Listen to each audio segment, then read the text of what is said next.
All right, this is Mike Benoit, and this is an episode of Tyranny Busters. This is just a recap of the talk I gave to about 140 or 150 students at Valhalla High School on the Constitution and on the founding of our country. The presentation was about 30 to 40 minutes, and it was kind of carried on or sponsored by the ACLU, I believe. Most of the presenters to about 500 classrooms were attorneys. And of course, I was a non-attorney. And I'm imagining the classes that I spoke to, which were 4 in total in 2 different sections, got a lot more information than the other ones. I didn't follow the script. They had a PowerPoint presentation, and I kind of just threw that in the trash.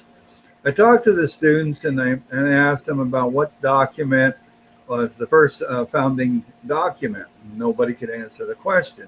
And then, of course, I went on to tell them what document that was. Hopefully you can answer the question. And it wasn't the Articles of Confederation.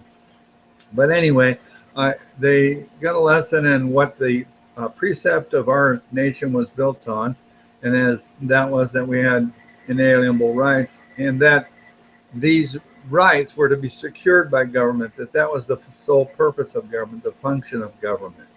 They got a lesson about the Constitution and how it was created by the states, and that the states were independent nations at the time of the creation of the Constitution. The Constitution was a charter, a document that granted certain powers to federal government, prohibited the federal government from doing certain things, and guaranteed the rights that, of course, a lot of folks think that the Constitution gave us rights, but that question is, well, answered solely by the fact that a piece of a document can't give you rights. Governments might give you privileges. I covered ground with them that typically they wouldn't hear from a normal presenter. I told them my viewpoint on attorneys. I explained to them the most important part of the Bill of Rights was trial by jury, as it was an anchor against tyranny and government, and how it was used and how it came about through the William Penn trial in England and through other courses of actions here in the United States. I gave them examples of how the trial by jury was used in our history, like through the Fugitive Slave Act and at the beginning of our country, and again, say, repealing prohibition. I told them how important it would be. I told them how now the system is that the judges tell the juries they can't judge the law, and how that is the absolute untruth.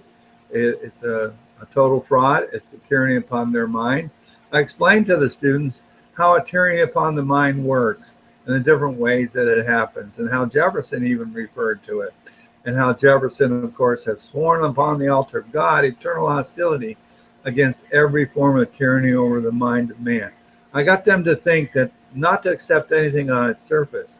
They were taught and they understood that the Republican and Democratic parties are nothing more than clubs. They're not part of the government, yet they control the whole process and who gets into government. So, and that's a good place to leave this off, but it was an hour experience on both classes, and the students were quite, quite enamored. They didn't come up with many questions, and when I asked them why, they said, well, you've answered everything. So that's just a short report of how it went.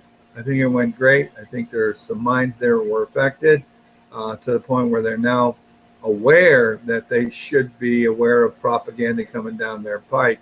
They're also given copies of the book, The Law, so they have an understanding of how to study the premise of where law comes from and what a perversion of law is. They know what kind of condition this country is in, and I encourage them not to sit on the sidelines, but to get involved and to do something. Thanks for listening. Mike Benoit, Tyranny Busters.